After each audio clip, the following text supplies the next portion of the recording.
Well, on behalf of Carbon County, we just want to welcome you here and thank John for making a decision with all of his lead people in Intermountain Electronics to locate an expansion of their facility here, which will be a major expansion. This area where you're standing will be a great big building, manufacturing facility. The building that is over here right now, I think he has about 80,000 square feet on the production floor, plus offices. And over here, this new building will be a couple of 100,000 square feet. So it'll be a large building and will allow them to really increase the volume of work that they do.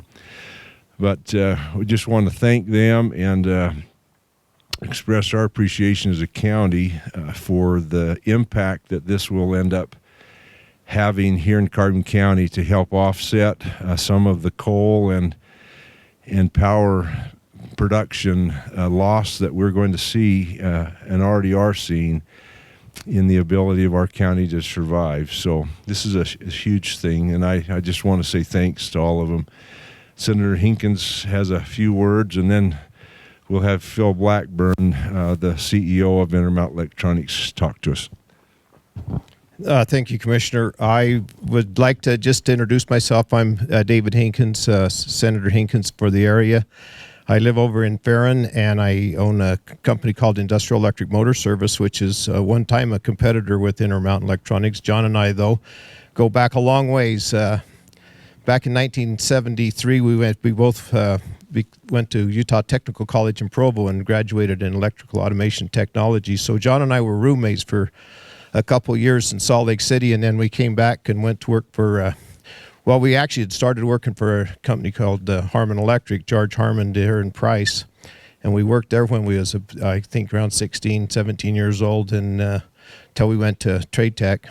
And after we graduated, we came back. I went to work at the Horse Canyon Mine, U.S. Steel. John went to work up at the Euro Swisher mine up to Swisher Coal, and we kind of we've been off and on together, good friends for 45 years now, and it's just heartwarming to see John do so well. And he's been a big impact to our community. He's been a great employer, a great contributor to our economy, to our social life. He's sponsored a lot of things, and just very proud of what John's done. With the state of Utah, we've had some incentives, and we're able to offer to keep the jobs here in Carbon and Emery County, and with the war on coal that we've had and the things that's been changing, John's adapted, and I'm very proud of what he's done.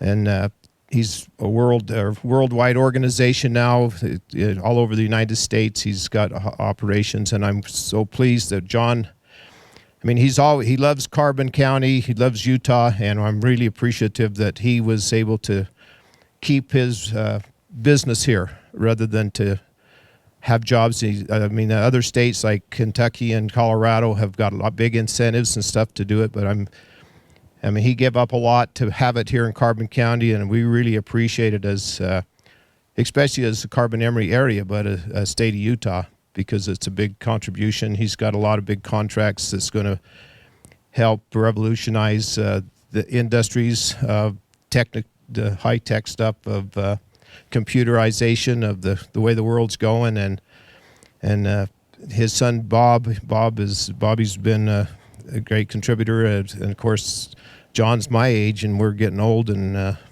getting less active, and so it's great to have the other generations. And I'm thankful that John is him and his son and his whole family is looking out for our generations of children and grandchildren, that they'll have jobs to be able to stay here and live in our area.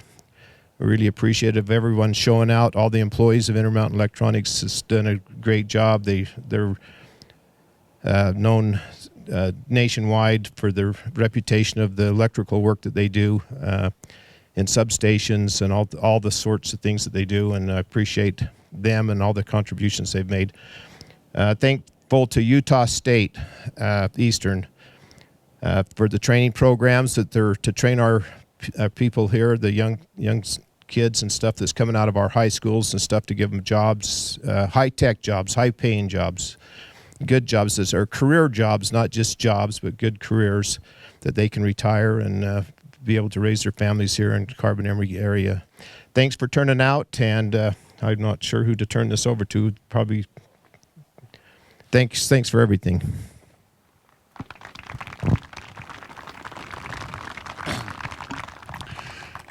Thank you, Senator Hinkins. He joined us at the state when we went in front of the Economic Development Board. He referenced the incentive package that was provided, and we have a lot of people to thank for that.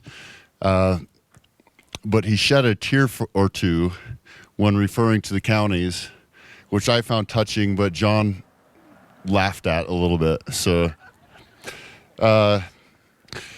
anyway, I think those were on demand, so we may need a few more of those in the future. Want to thank everyone for making the trip down here. I drove across the summit this morning from up north, and it was 10 below at the summit. It's a brisk morning here. We've had support over the last 6 or 12 months as this project has come together.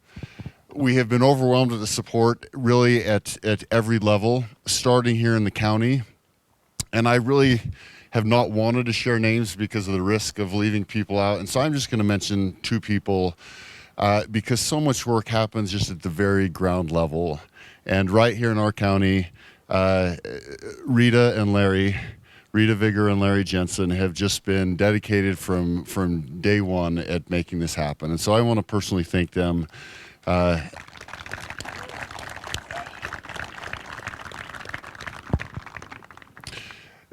We have had support from the state of Utah. We've had support from our state senators. We're appreciative of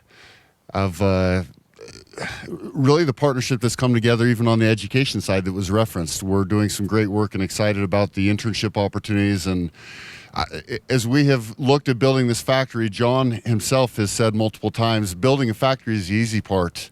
Finding the people is the hard part. And our building this facility here is a commitment to the region and also a recognition of the work ethic that we found here in Carbon and Emery counties. And so it really is a representation of the quality of people we have and that we expect to be able to continue to find. Just really quickly, we talk about 4 core values at IE. And 2 of those, customer commitment, we talk about customer commitment, and we also talk about teamwork. And this has really come together from the commitment of the state and local partners in helping us make this our home and providing a package that is incentivizing for us to build a 30-year project here. And so we talk about that within our employees, but we've seen that within our partners here. And that has a lot to do with where we build our long-term facilities. The second 2 I just want to mention, so we're grateful for this support. But the second 2, when it comes to personal pride and strong work ethic, can I just ask all IE employees to raise their hand here? We've got a lot of proud, dedicated, committed people here. And on behalf of company ownership and the leadership team, just want to say thanks, because it's your work ethic and your personal pride that has our customer commitment there, that brings our customers back. And so this facility, yes, let's do a round of applause.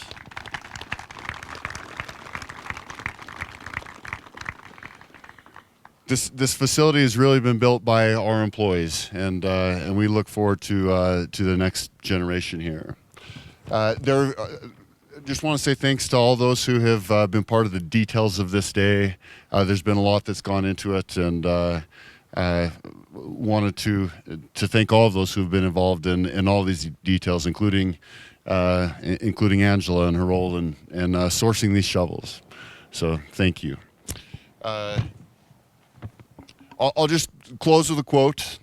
Retired U.S. Navy Rear Admiral Grace Hopper has stated, "A ship in harbor is safe, but that is not what ships are built for." And as we have talked about potentially expanding, it would be easy to not expand. It would be easy to just to try and earn a profit from the current facility and not take this risk. And there is risk that we are taking in this expansion. But it's really a fundamental belief in our employee base and in the partnership that we have with the community that has us committed to moving forward with this. So want to thank you all. It's our team of employees. It's your dedication that has led to this. And so I say thanks to all of you.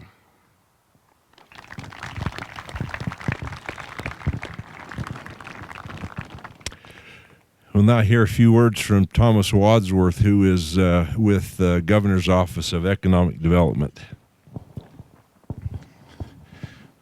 Well, congratulations, everybody here. This is a momentous day, and it's an honor to be here. I'll be extremely brief, but again, very honored to be here. This is one of, if not the most significant projects we've seen in rural Utah in many years. The commitment from both the company and from the Houston family to expand here does not go unnoticed around the state, and we're extremely grateful for that. We're extremely grateful for the communities here as well. I would say that the work that's been done, particularly on this project, is a model for how economic development should be done around the entire state. The fact that we were able to have county commissioners from not just Carbon County but also from Emery County recognize how this project impacts the entire region is extremely rare. And so grateful for the commissioners of both of those counties, for the Association of Counties, Stuart Clayson, Patrick Mullen, especially Rita Vigor from Carbon County for spearheading this. But it's really a tremendous opportunity and a model that we hope to see replicated around the state for many years to come. We do a lot of these groundbreakings in the governor's office, but one thing that oftentimes goes unnoticed is the hard work that the employees put in that got everybody to this point. And so congratulations to all of you for the work that you are doing and you will be doing, and we want to support you any way we can, so thank you.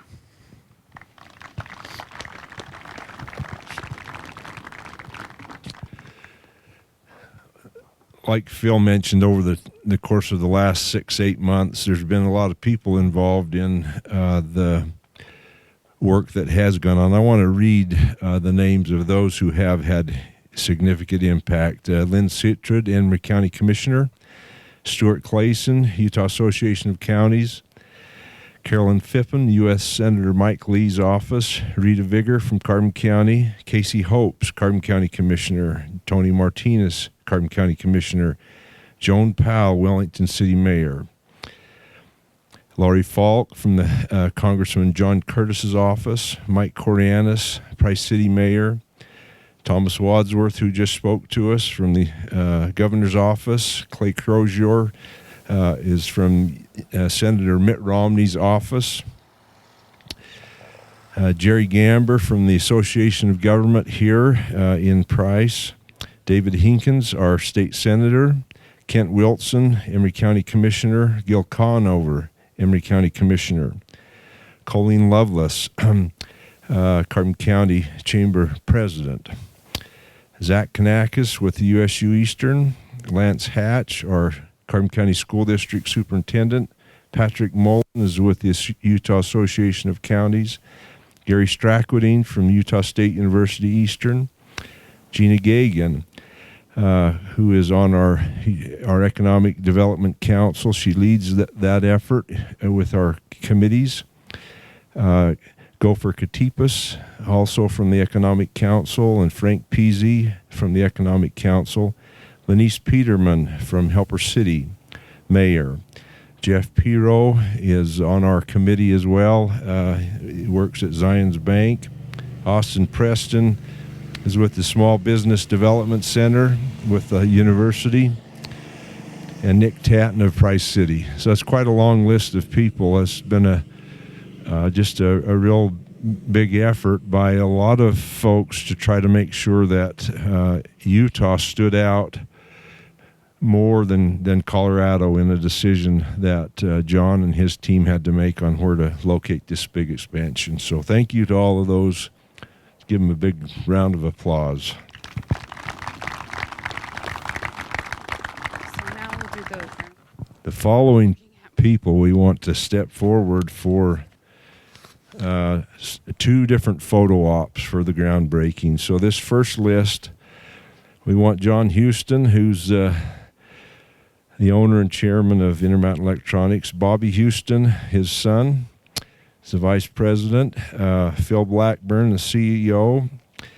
Thomas Wadsworth from the governor's office. Stuart Clayson from Utah Association of Counties. David Hinkins, our senator. Casey Hopes, Carbon County Commission. Tony Martinez, Commissioner. Kent Wilson, Gil Conover, Lynn Sintred, all three commissioners from Emory County.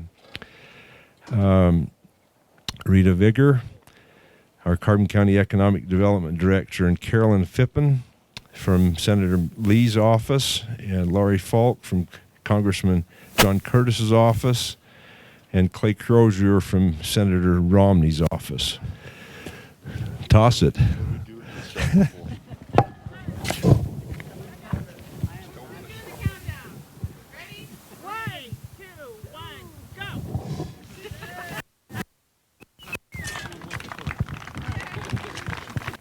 Let's have Jeff Pirro from Zions Bank, Joan Powell, Wellington City Mayor, Mike Corianis, Price City Mayor, Lenise Peterman, Helper City Mayor, Jerry Gamber with the Association of Governments, Colleen Lovelace with the Chamber, Zach Kanakis with the USU Eastern, Lance Hatch, our school district superintendent, Patrick Mullen from the Utah Association of Governments, or Counties, and Gary Strackwedine from the university, Gina Gagan, Frank Peasy, Austin Preston, and Nick Tatton.